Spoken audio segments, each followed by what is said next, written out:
For almost 100 years, in big cities with 100 skyscrapers and tiny towns with one stoplight, on college campuses and Native American reservations, and churches too many to count, hundreds of thousands of men and women and boys and girls have made hundreds of thousands of life-changing decisions.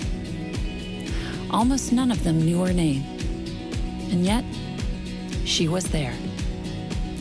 Annie Armstrong lived more than 100 years ago. Only this one picture of her survives. History could have easily forgotten her. But Annie Armstrong is worth remembering. In the late 1800s, when most women had no voice, Annie was one of the first to speak up. First, for the urban poor in her hometown of Baltimore, and then for Southern Baptist missionaries around the world who desperately needed support. It was for these people that she helped start the National Women's Missionary Union. As its first executive leader, she gave women a platform in their local church, and in ways that they'd never done before. These women helped focus Southern Baptist attention on the hurting and the lost, and the missionaries trying to reach them. Annie wrote letters, 18,000 in just 1 year, and she traveled across America, encouraging missionaries and inspiring churches to pray, to give, and to act. She worked long hours, paid her own expenses, and refused to accept a salary.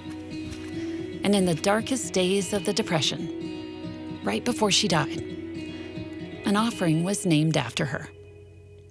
Today, the Annie Armstrong Easter offering helps missionaries in the U.S. and Canada start new churches and meet needs through Compassion Ministries. Over the years, Southern Baptists have given more than $1 billion to that offering, and 100% of it, every penny, has gone straight to the mission field. There's still work left to do. The need is bigger than ever.